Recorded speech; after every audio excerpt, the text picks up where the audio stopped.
Gloria a Dios. Adoramos, Señor. Santo es Él. Santo es Él. Mateo capítulo 16. Mateo capítulo 16. El verso 19.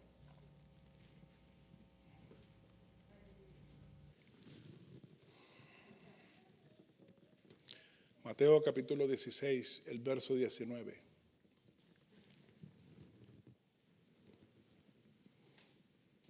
Y dice la palabra de Dios en el nombre de Jesús, el Salvador del mundo. Y a ti te daré las llaves del reino de los cielos, y todo lo que atares en la tierra será atado en los cielos, y todo lo que desatares en la tierra será desatado en los cielos. Padre, ayúdanos en la exposición de tu palabra. Que el nombre de Cristo sea glorificado. Que tu presencia siga con nosotros, pues en ella hay plenitud de gozo, delicias a tu diestra. Y queremos que tu palabra edifique nuestras almas. Gracias por tu palabra, Señor. En el nombre de Jesús. Amén y amén. Bien, este verso que acabamos de leer ahora, lo estoy trayendo porque desde la pandemia muchas personas, muchos creyentes de muchas iglesias, han seguido y siguen diferentes personas que exponen blogs, podcasts o tienen programas, ¿verdad? Por las redes, y mucha gente los sigue. Algunos de ellos muy buenos y otros cuestionables. Y una de las cosas que hubo un tiempo, hace unos años atrás, era bien fuerte, pero que todavía persiste, era este asunto de la guerra espiritual, que yo creo en la que estamos en medio de una guerra espiritual. De hecho, el ser humano fue creado en medio de una guerra espiritual. Ya estaba Dios, estaba Satanás, ¿verdad? Pero yo siempre he pensado que hay algunos temas en la Biblia que los extremos son malos. Y el asunto de la guerra espiritual, hubo una época que, aunque es real la guerra espiritual, se llevó a un extremo donde, a mi entender, de manera personal, se estaba sobre espiritualizando algunas cosas.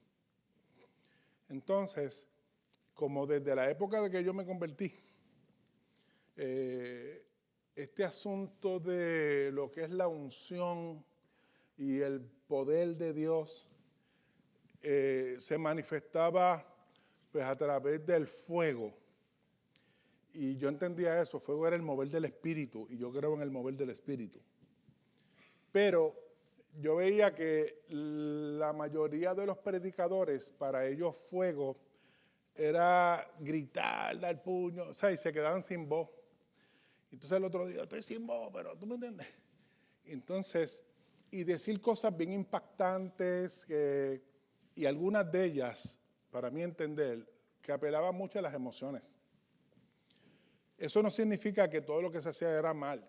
También habían predicadores excelentes que eran fogosos y eran hombres y mujeres de Dios, que hablaban de parte de Dios. Y la palabra era palabra de Dios. Y yo me expuse a muchas de estas personas que edificaron mi vida grandemente. Por ejemplo, hay gente que a veces se sorprende cuando yo digo, yo admiraba a Gigi Ávila. Para mí Gigi Ávila fue un héroe de la fe. Yo no estaba de acuerdo con todo lo que Gigi decía, pero de su integridad, de su amor por Dios y de que era un baluarte de la fe, eso a mí no me cabía la menor duda de eso. O sea, es más, yo hasta pensé que cuando él murió, no se honró su nombre como debió haber sido. Porque fue un hombre de verdad, un hombre de Dios extraordinario, como muy pocos han habido en la historia. ¿Ve? Entonces, este asunto de de este texto es un texto que yo he escuchado mucho y últimamente lo he escuchado y hay gente que le gusta mucho los mensajes fogosos, ¿verdad? Porque sienten que ahí está Dios. Y hay muchos mensajes fogosos que Dios está ahí, sin duda alguna, ¿verdad? Pero hay otros que, bueno, apelan un poquito a los sentidos. Y entonces hay unas maneras de hablar y de decir las cosas que a veces a mí me preocupa y yo quiero que la iglesia esté clara con esto. Por ejemplo, este asunto de yo ato y desato, ¿usted ha oído eso mucho por ahí o no? Ato y atan y desatan un montón de cosas. Y se habla de autoridad espiritual y entonces tú ves las personas que comienzan a repetir lo mismo. Y como, sí, yo ato también, yo desato aquí, y atan y desatan 80 cosas. Y yo creo que nosotros necesitamos entender qué es lo que el texto dice cuando Jesús expresó esas palabras. Porque todo versículo y pasaje está dentro de un contexto y usted tiene que interpretarlo dentro de ese contexto, no del mío, dentro del contexto en el que fue dicho. Porque es el contexto el que le da sentido al texto. ¿Va viendo? Y yo quiero que miremos esto porque hay muchas voces por ahí atando y desatando. Y yo quiero que entendamos que esto sí lo dice la Biblia, pero que tenemos que entender qué fue lo que Jesús dijo cuando Él expresó estas palabras, qué es lo que había detrás de estas palabras. En Mateo capítulo 16, el verso 19. En primer lugar, si usted mira el texto, Mateo 16, 19, comienza con esta palabra, y a ti. Así que este verso Jesús le está hablando a una persona en específico. Y está hablando con una persona en específico. Y a esa persona en específico le da estas palabras. Y cuando uno mira el contexto, la pregunta es, ¿quién es? Bueno, si lo miramos desde el verso 16 antes, vamos ahí. Dice, respondiendo, ¿quién? Simón Pedro dijo, tú eres el Cristo, el Hijo del Dios viviente. Entonces le respondió Jesús, bienaventurado eres Simón, hijo de Jonás, porque no te lo reveló carne ni sangre, sino mi Padre que está en los cielos. Y yo también te digo que tú eres Pedro, y sobre esta roca edificaré mi iglesia, no sobre Pedro, sino sobre la verdad que Pedro acaba de declarar. Y las puertas del Hades no prevalecerán contra ella.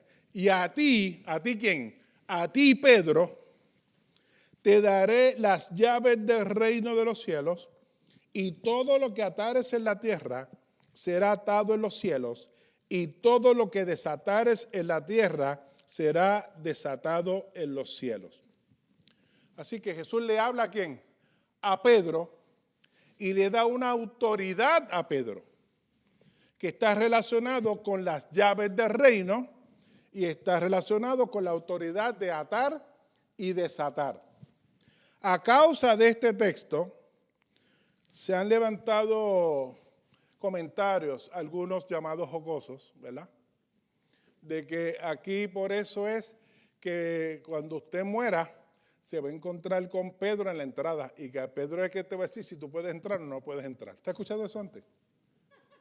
¿Ustedes no han escuchado eso nunca? Que Pedro es el que decide.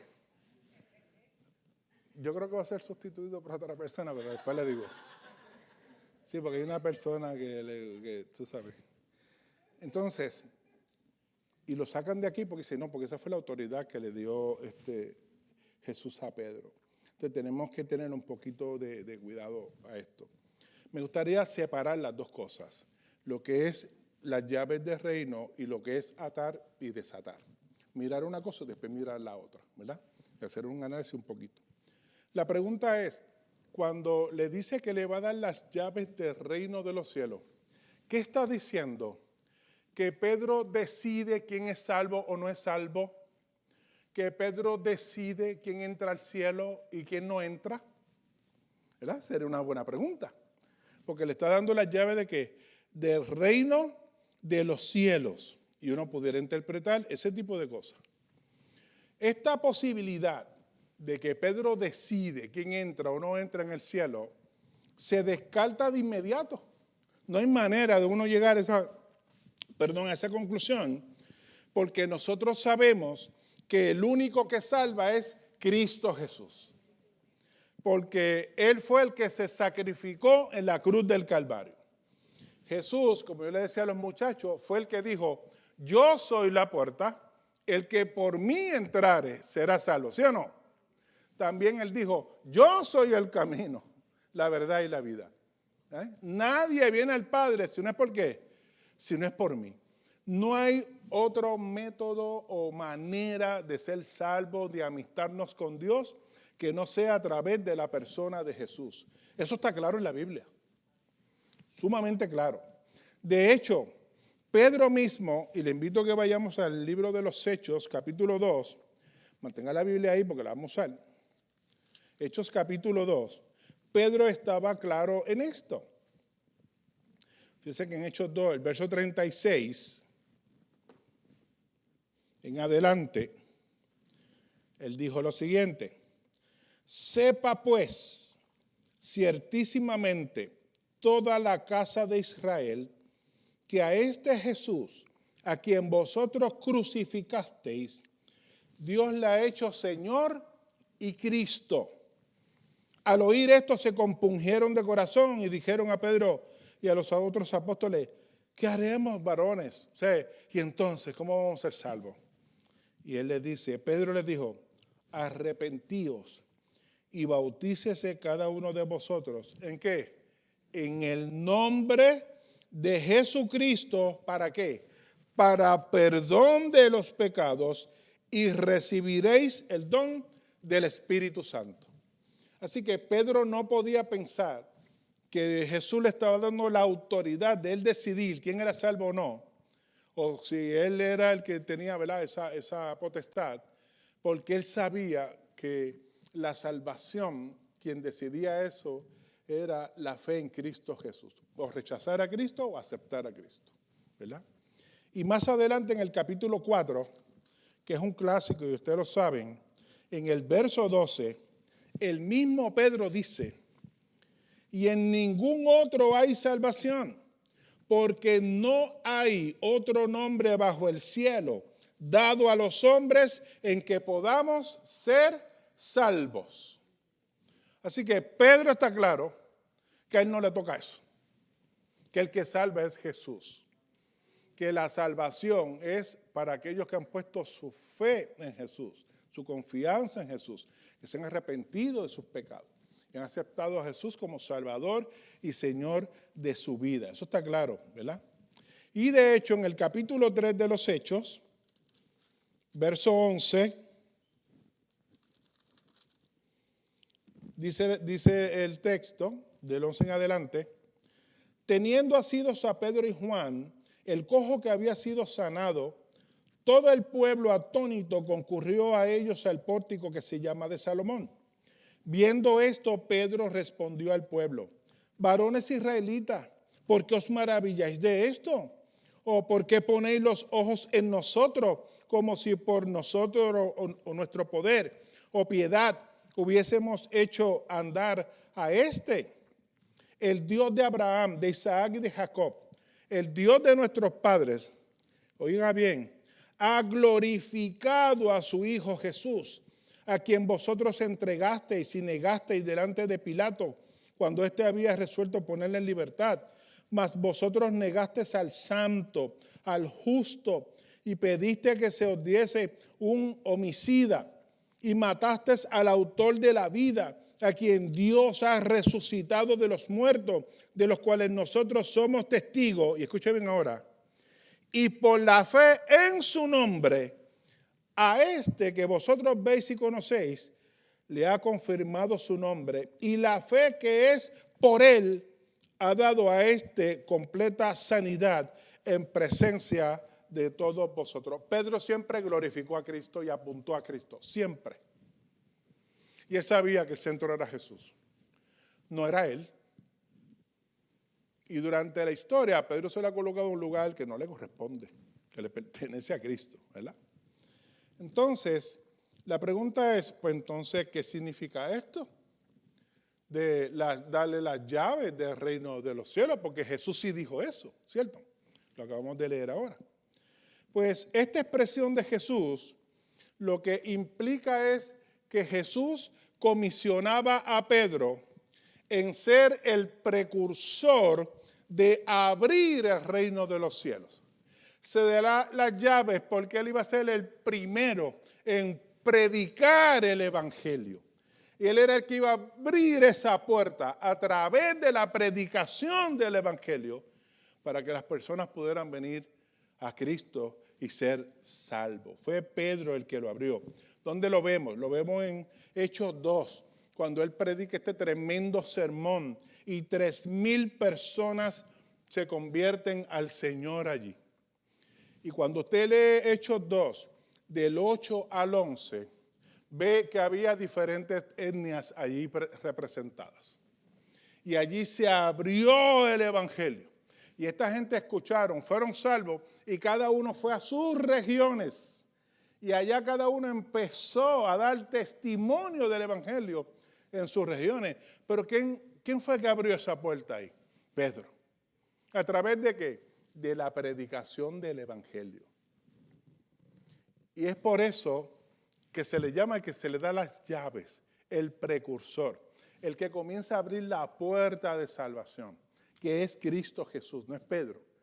Entonces, más adelante, no solamente en el libro de los Hechos vemos esto, donde Pedro le está básicamente predicando a judíos, sino que también es el precursor con los gentiles. Porque recuerden que el pueblo judío pensaba que la salvación era solamente para los judíos. Pero en el plan de Dios quiso incluir a los que no eran judíos, y ahí estamos nosotros, ¿verdad? Para ser salvos por el evangelio. Y en Hechos capítulo 10, ¿verdad? Vamos a ir un momentito, en Hechos capítulo 10 está el caso de Cornelio, que ustedes lo conocen. No lo voy a leer completo, solamente uno que otro texto, ¿verdad? ¿Por qué? Ustedes saben que a Cornelio se le revela un ángel y se mandaba a buscar a Pedro, que te va a decir una palabra, porque Cornelio era, cuando se habla de él, en el capítulo 10, dice el verso 2, era piadoso y temeroso de Dios con toda su casa, hacía muchas limosnas al pueblo y oraba a Dios que siempre, muy religioso, pero no tenía a Cristo. Y aunque era temeroso de Dios, no era salvo. Pero tenía un corazón inclinado hacia las cosas de Dios. Entonces Dios lo vio y trató con este hombre. Y dice, este hombre tiene una inclinación espiritual. Y Dios se le revela a este hombre, ¿verdad? Y entonces él ve en una visión, y ustedes conocen la historia de mandarla a buscar, mandan a buscar a Pedro. Pero dice, ¿qué es lo que pasa? Entonces antes de que la gente llegara a Pedro, Dios le dio una visión a Pedro. ¿Se acuerdan del manto que baja con los animales, que dijo, mate y come? Y no, yo no puedo comer animales inmundos, porque él era judío y estaba prohibido. Y Dios le dice, a lo que Dios limpió no lo llames común. Y era que Dios tenía que tratar con Pedro también, porque es que la salvación era para los judíos. Pero ahora Dios estaba abriendo una puerta poderosa. Y es ahí donde la iglesia comienza a entenderse a sí misma y entender lo que es el evangelio, que irrumpe y empieza a chocar con todo lo que era ya tradicionalmente, circuncidarse, que si no podías comer esto, que si guardar unos días, eso no era necesario ya para ser salvo. Ahora solamente en la persona de Jesús. Entonces, Pedro tiene todas estas experiencias y lo mandan a buscar y él va hacia la casa de Cornelio, ¿verdad? Y entonces, más adelante, versículo 27, dice, hablando con él, entró y halló a muchos que se habían reunido. Él llega a la casa de Cornelio y les dijo, ustedes saben cuán abominable es para un varón judío juntarse o acercarse a un extranjero. Pedro por sí mismo nunca hubiera pisado la casa de Cornelio, porque los gentiles eran gente que, esta gente no son de Dios. Entonces son unos impíos, estos tipos, ¿sabes? No nos relacionamos con ellos. Pero mira lo que dice Pedro. Pero a mí me ha mostrado Dios que a ningún hombre llame común o inmundo. Por lo cual, al ser llamado, vine sin replicar, así que pregunto, ¿por qué ustedes me han hecho venir aquí? Entonces viene Cornelio y le explica su experiencia, le explica su visión, ¿verdad? Y resumiendo ya en el verso 33, le dice, así que luego envié por ti y tú has hecho bien en venir. Ahora, oiga lo que dice Cornelio, todos nosotros estamos aquí en la presencia de Dios para oír todo lo que Dios te ha mandado decirnos. Pero dice, ¿qué yo hago aquí? Tú viniste a hablarnos de parte de Dios. Dios nos dijo que tú no ibas a darle una palabra a nosotros. Y Pedro cayó en cuenta y dijo, párate. Y entonces Pedro dice, en verdad comprendo que Dios no hace acepción de personas, sino que en toda nación se agrada del que le teme y hace justicia. Y comienza a predicar el evangelio y a hablar de Jesús, de su sacrificio, todo ese tipo de cosas. Inclusive, dice el verso 43, de este dan testimonio todos los profetas, que todos los que en él creyeren recibirán perdón de pecados por su nombre. Y mientras aún hablaba, seguía hablando del perdón, de aceptar a Cristo y todo eso, y sé que de momento el Espíritu de Dios, dice ahí, cayó sobre todo lo que estaban allí escuchando. Y ellos comienzan, y los que acompañaban a Pedro, y dicen los de la circuncisión, se quedaron atónicos de que también sobre los gentiles se derramase el don del Espíritu Santo, porque los oían que hablaban en lengua y magnificaban a Dios, dice el verso 46. Y entonces Pedro dice, ¿puede acaso alguno impedir el agua para que no sean bautizados estos que han recibido el Espíritu Santo también como nosotros? Y mandó a bautizarles en el nombre del Señor Jesús y les rogaron que se quedasen con él por algunos días con ellos. Pero comienza a predicar de la salvación y de aceptar a Cristo como su Salvador. Y de momento ve que el Espíritu Santo se derrama allí y yo empecé a hablar en lengua. Pedro sabía que la única manera en que el Espíritu Santo podía descender sobre una persona es que esa persona primero se arrepintiera y aceptara a Cristo Jesús. Porque esa es la condición para luego de eso ser sellados con el Espíritu Santo. Y Pedro sabía eso.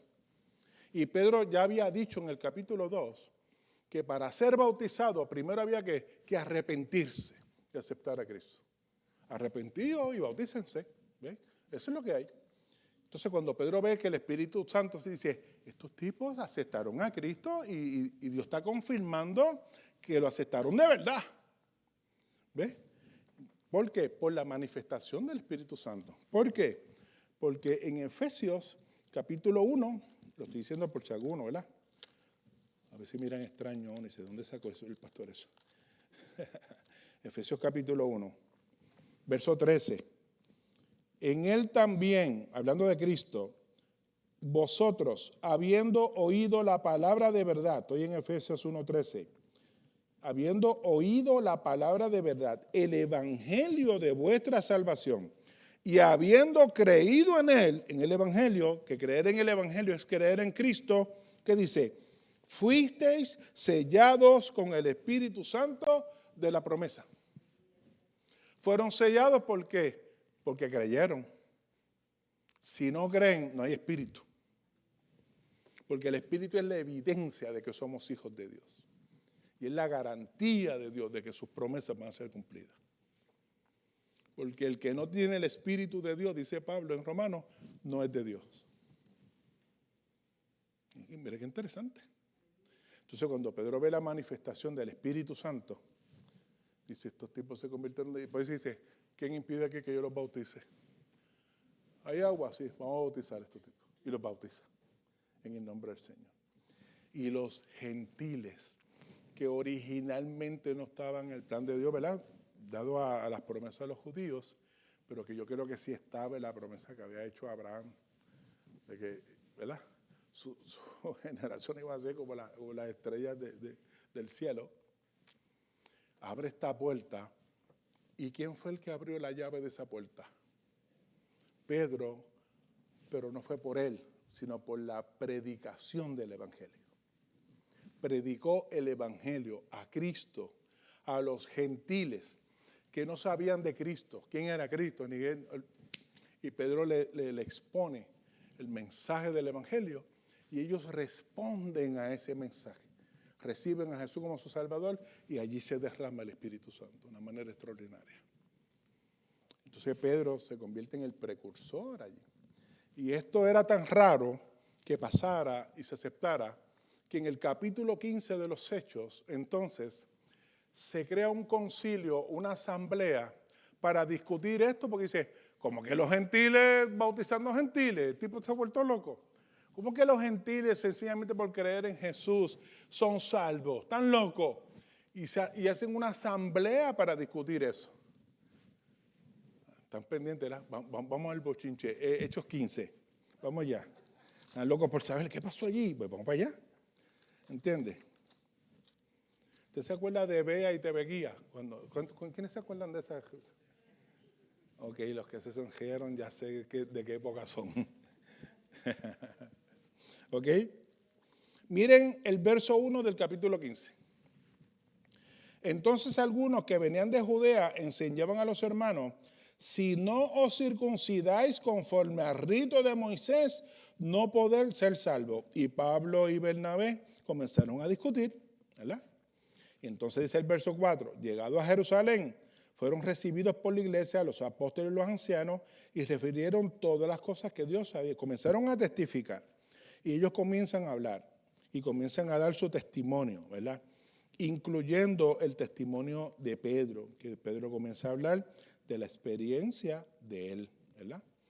Y entonces, en el versículo 13, dice, y cuando ellos callaron, Jacobo, que Jacobo es Santiago, que era uno de los apóstoles, que en la iglesia de Jerusalén era una columna, o sea, era un líder fuerte, y era de los líderes ahí, se paró y dijo, un momento, hermano.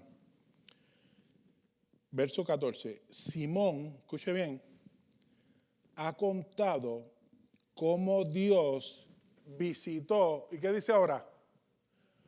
Por primera vez a los gentiles para tomar de ellos pueblo para su nombre. ¿Qué Dios le había dicho a Pedro? Te voy a dar la llave de los reinos. ¿Qué hizo Pedro? Abrió esa puerta a través de la predicación. Y él cuenta la experiencia que tuvo con Cornelio y todo eso.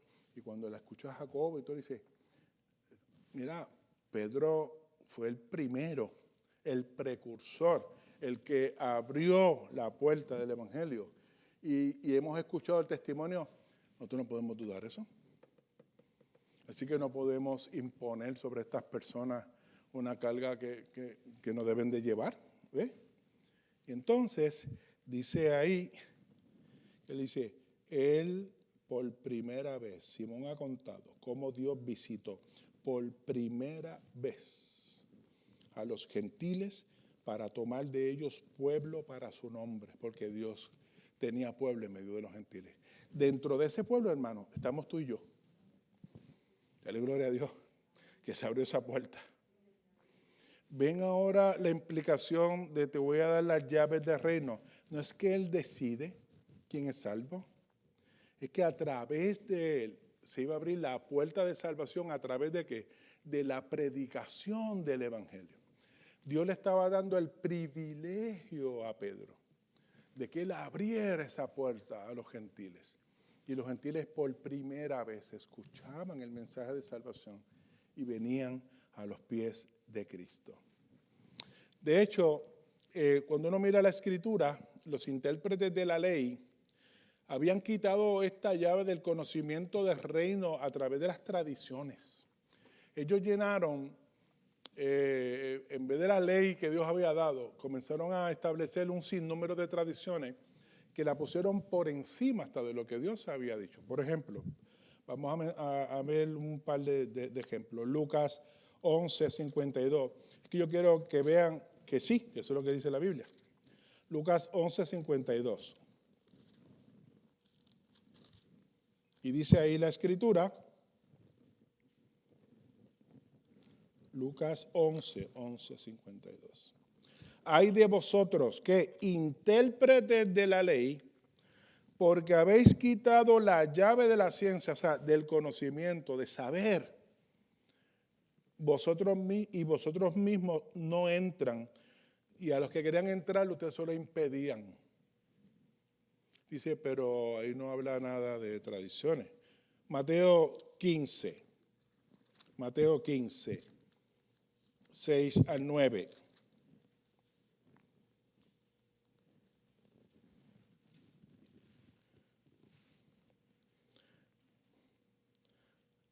Y habla de este asunto de honrar al padre y la madre. Dice, ustedes habéis invalidado el mandamiento de Dios. ¿Por qué? Por vuestra tradición. Entonces, ¿qué pasa? La gente no podía conocer el camino de salvación porque todo era hacer lo que ellos decían que hiciera. Y esa era la manera supuestamente de ser salvo, pero eso no era real. Y un último verso aquí, el capítulo 23 de Mateo, verso 13, cuando él le habla a los escribas, ¿verdad? 23, verso 13. Mas hay de vosotros, escribas y fariseos, está hablando de los intérpretes de la ley, de los cocorocos, de los que tomaban determinaciones, ¿verdad? Importante, verso 13, Mateo 23, 13. Porque ustedes cierran el reino de los cielos delante de los hombres, y ustedes ni entran ni dejan entrar. Ustedes cierran el reino de Dios. ¿Qué hizo Pedro? A través de la predicación del Evangelio, abrió la puerta. Abrió la puerta. ¿Por qué? Dios se lo había encomendado. No era que él decidía quién era salvo, no. Es que él iba a ser el precursor de la predicación del Evangelio. Y yo creo que ahí estamos claros, ¿verdad que estamos claros? ¿Ok? Sí.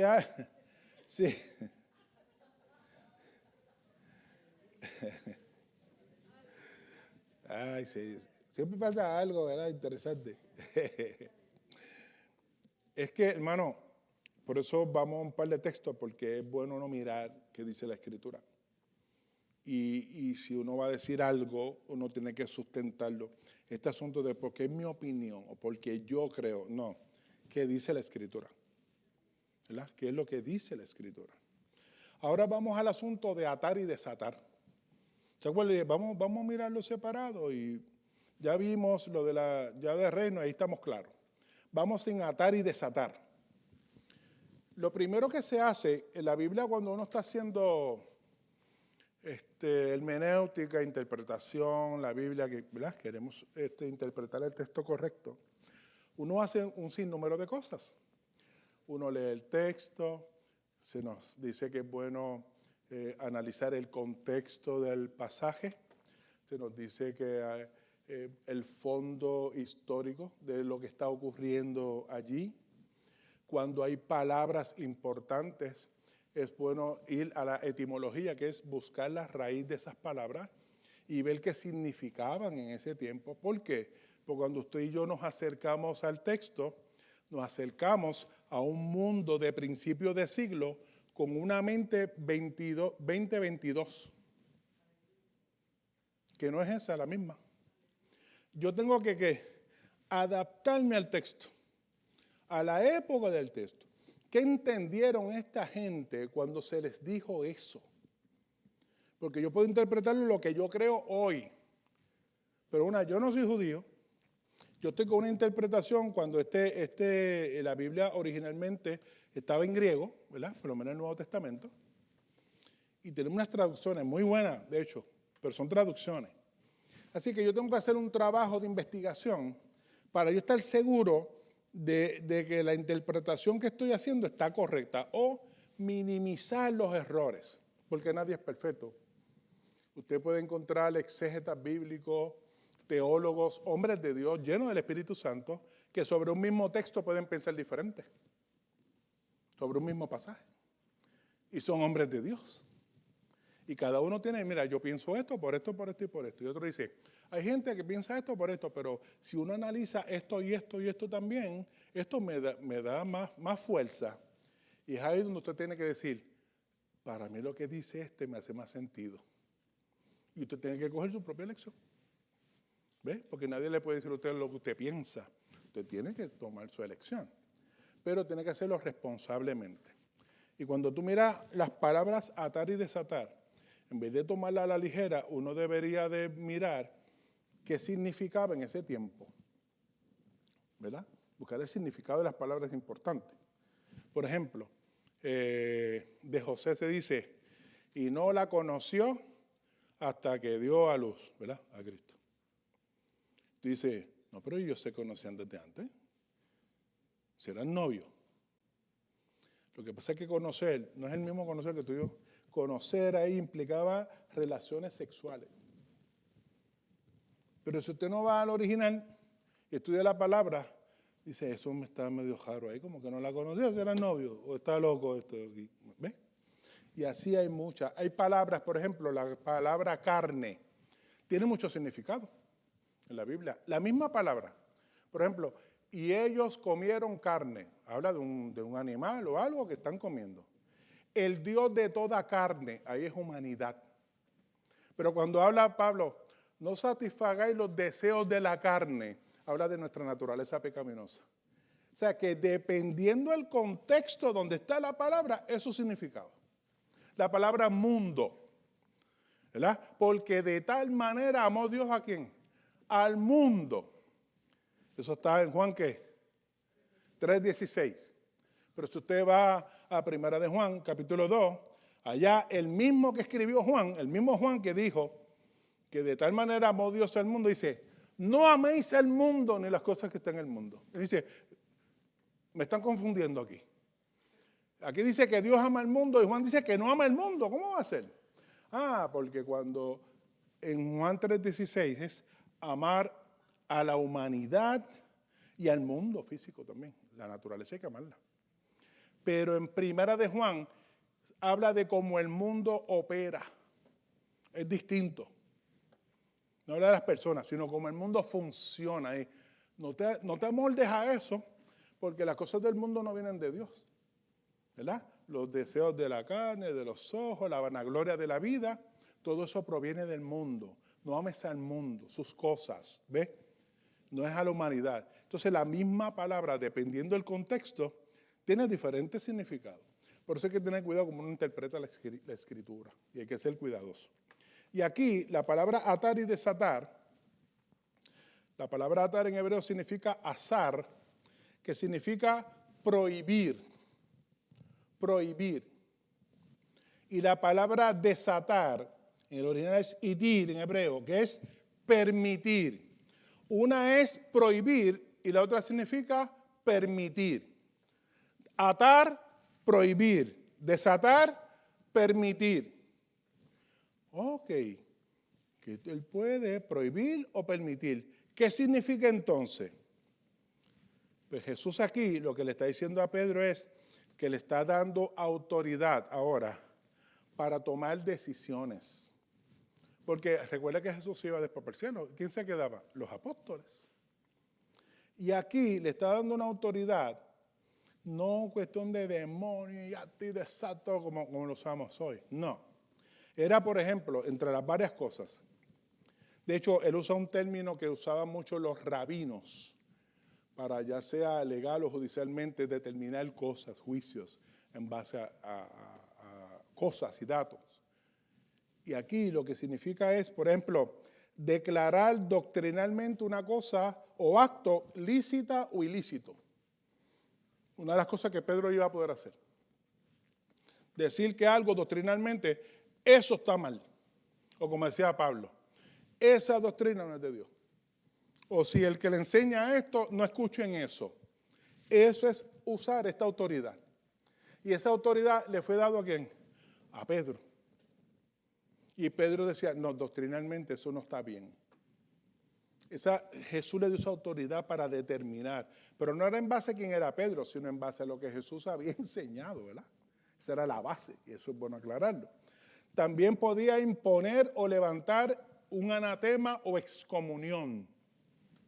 Porque en la iglesia, cuando alguien afectaba el cuerpo y se trataba de corregir amorosamente y la persona no quería cambiar y quería seguir lastimando el cuerpo y comportarse como un impío, llegaba un momento que la persona tenía que tomar una decisión.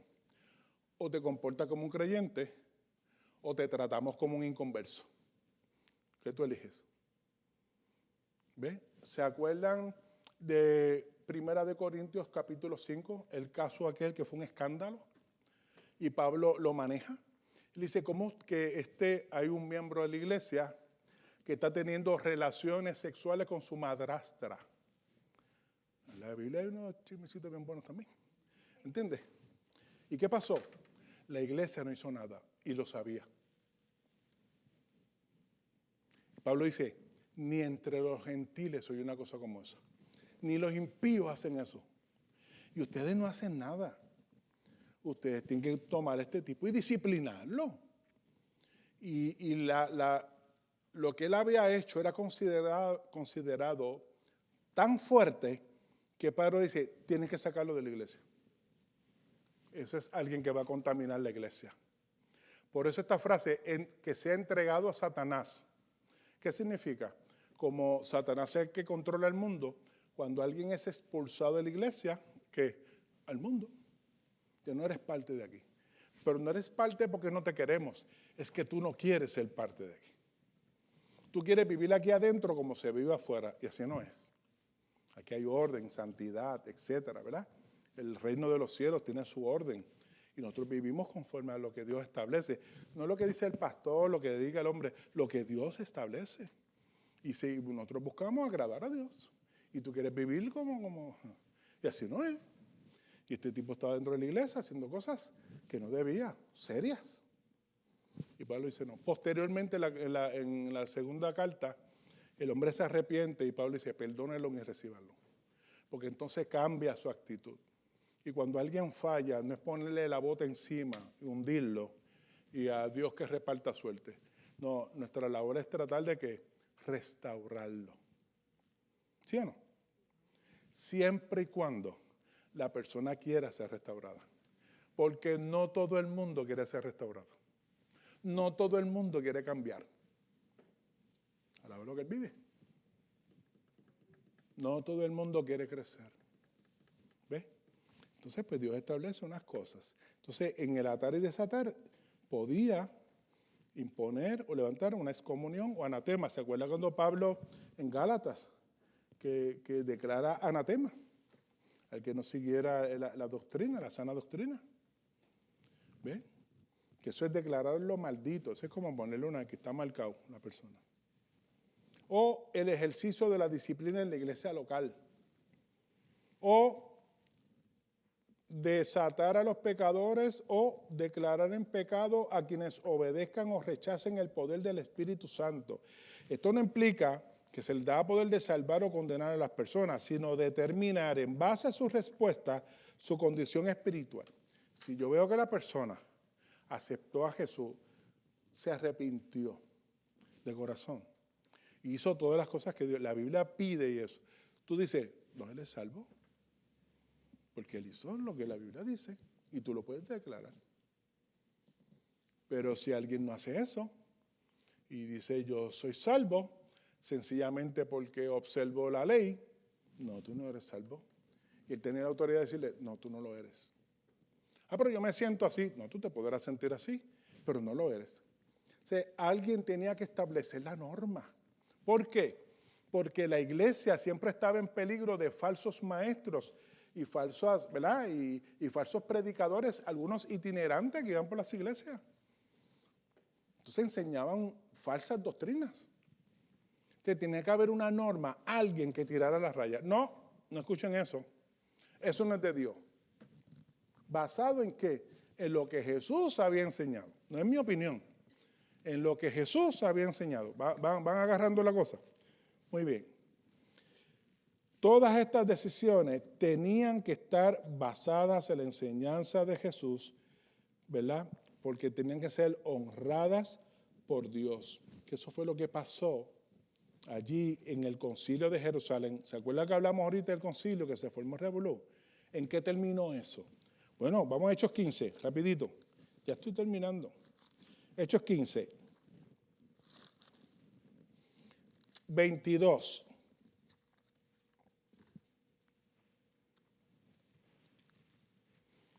Hechos 15, 22 en adelante.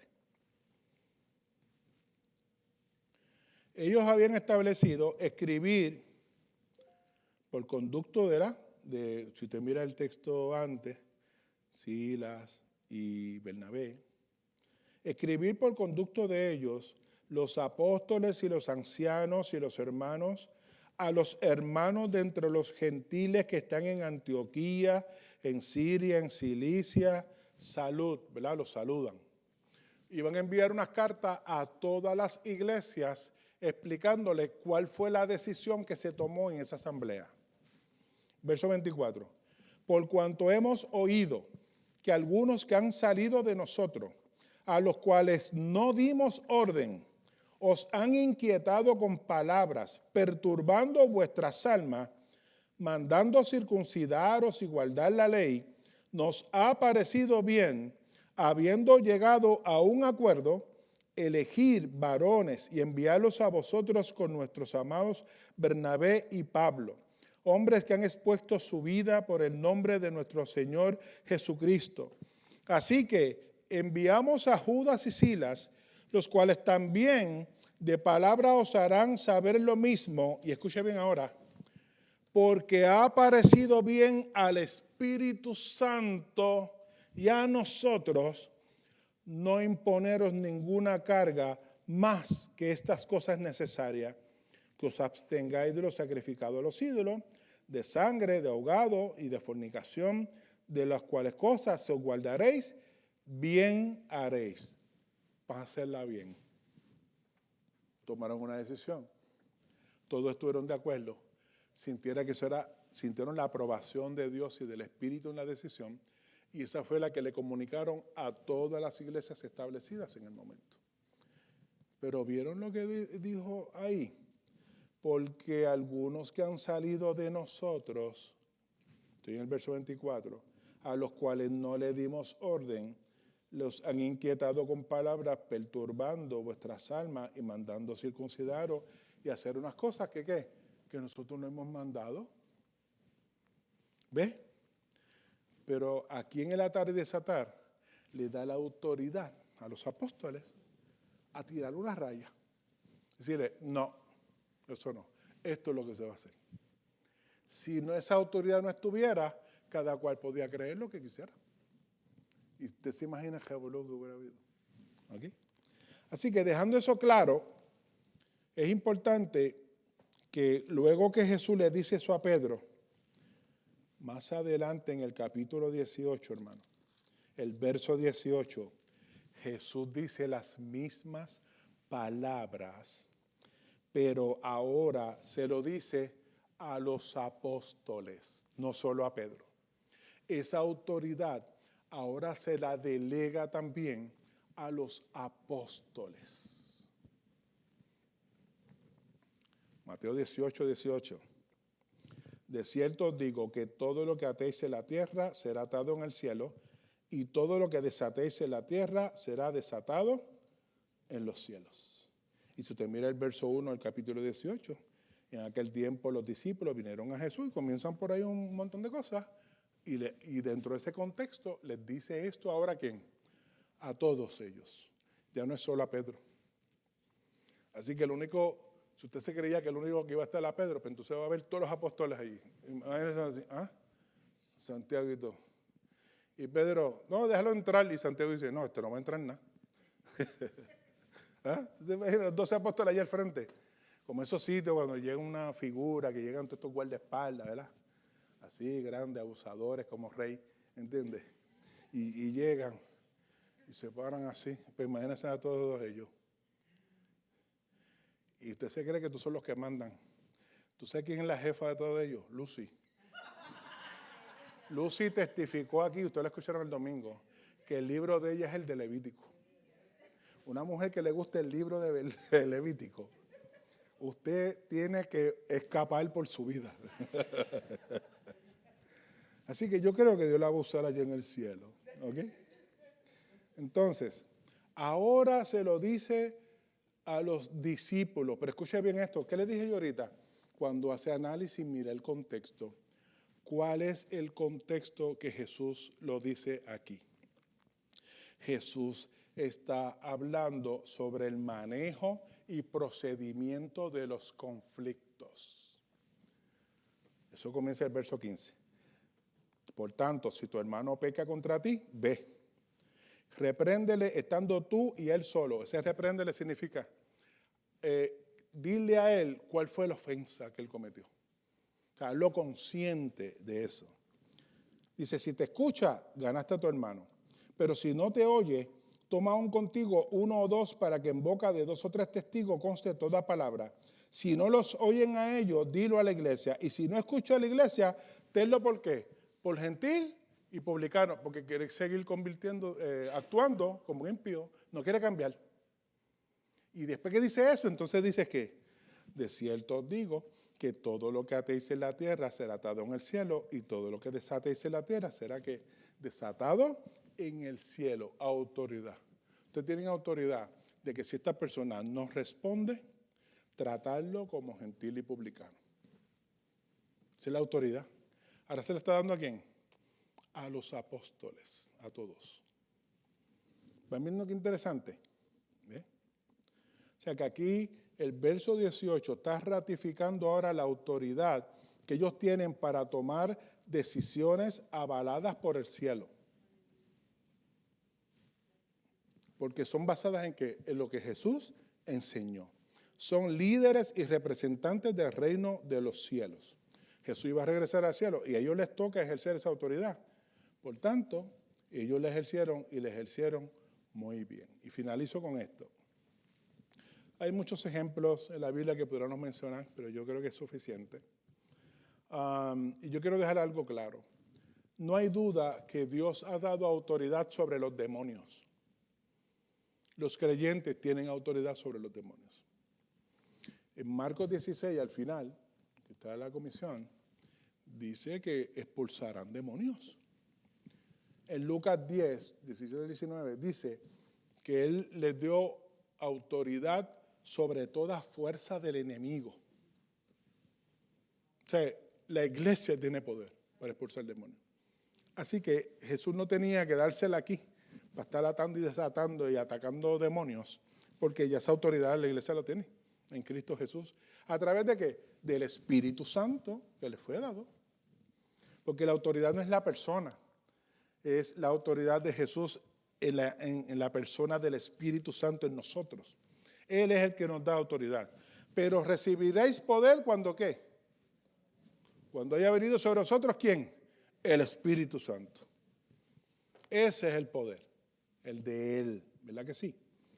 Y entonces, también esto de tener fe y creer, sí, Hebreos 11 nos habla, que entonces yo no puedo pedir por una cosa del Señor. Sí, tú puedes pedir. Santiago dice que más que a veces tú no recibes porque no pides. O sea, eso no hay problema. El problema es cuando sacas de contexto unas palabras y las usas mal. Y empiezas a atar y desatar cosas que a ti no te tocan.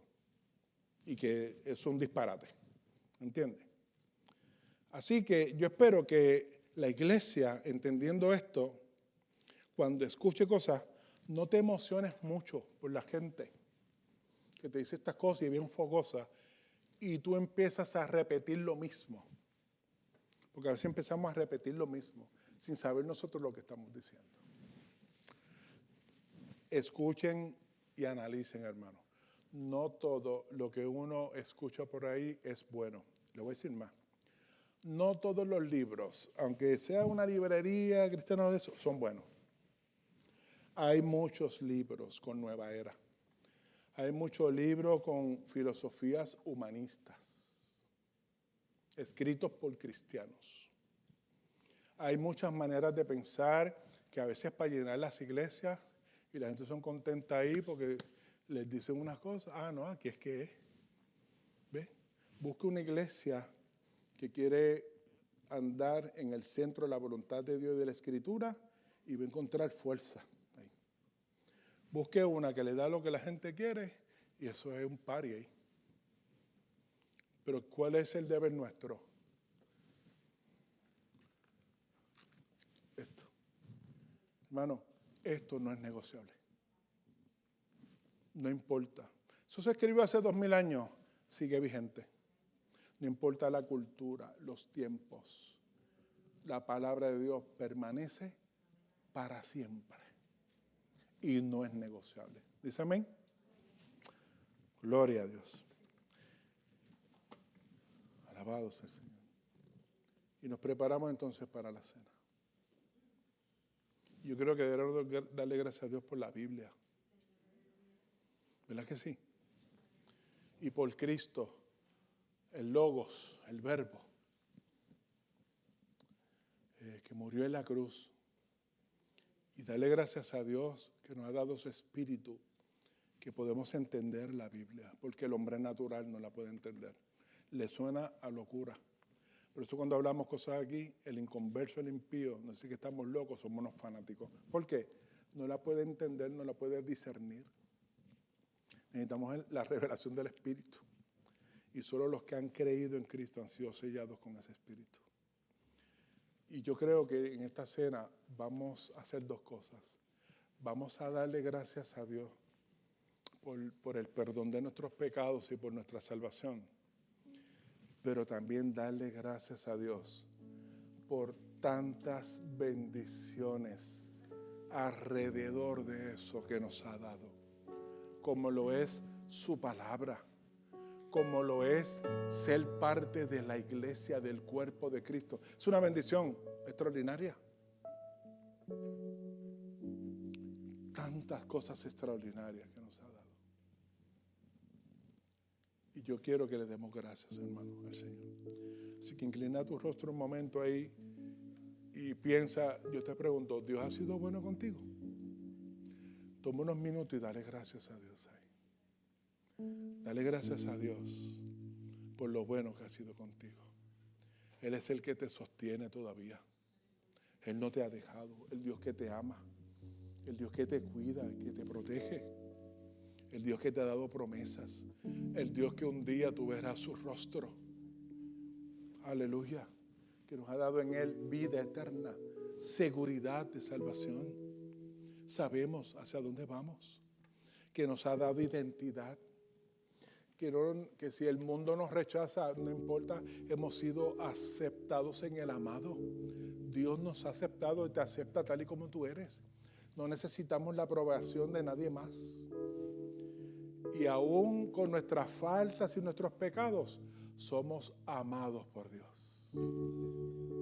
Profundamente amados. Imagínate si no debemos darle gracias al Señor por eso.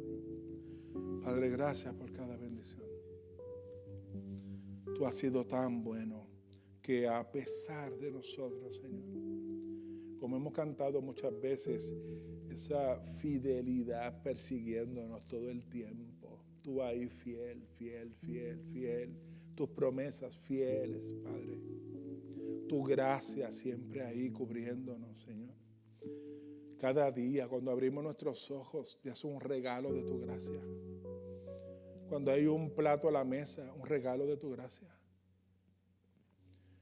Nuestra familia, nuestros hijos, nuestros amigos, nuestros hermanos. Tantas bendiciones. Un techo. Y aquí estamos, por el puro afecto de tu bondad. Mi alma te alaba, Señor. Alma mía alaba a Jehová. Alma mía alaba a Jehová. Aleluya. Tú eres digno de adoración. Gracias, Jesús, por la cruz. Gracias por todo lo que alcanzaste para mí en ella. Tantas bendiciones. Por eso te alabamos, te adoramos y declaramos que tú eres el Señor. Pero no solo que eres el Señor, que eres nuestro Señor. Y por eso nuestras almas te alaban. te damos gracias, Señor, por lo que estás haciendo y por lo que vas a hacer en nuestras vidas. Y te pedimos que aquellos familiares nuestros que no te conocen, tú tengas a bien alcanzarles y puedan experimentar este glorioso evangelio, este maravilloso perdón que solo tú ofreces, esta restauración de vida y cambio, esta regeneración que tú haces, de nuevo nacimiento en nosotros. Solo tú puedes hacer una cosa como esa. Hazlo en ellos, Padre. Que podamos verlos venir a ti y servirte con todo el corazón. Padre, y un día todos juntos, unidos, allí delante de tu presencia, adorándote, con millones de hermanos y hermanas de sobre la faz de la tierra, de cada pueblo, etnia, lengua, Señor, todos adorando y glorificando tu nombre, Señor. Qué glorioso día. Qué bueno que pronto los cielos se van a abrir y tú vas a regresar por tu pueblo y la iglesia será, aleluya, levantada, Padre. Y dice tu palabra que estaremos contigo por toda la eternidad. Y tú dices y prometes en tu palabra que allí tú vas a enjugar toda lágrima. Allí no va a haber dolor, tristeza ni muerte. Lo que va a haber es vida en abundancia y vida eterna ofrecida a través de la persona de Cristo. ¿Cómo no adorarte, Señor? Por eso te damos gracias. Gracias, Señor. En el nombre de Jesús.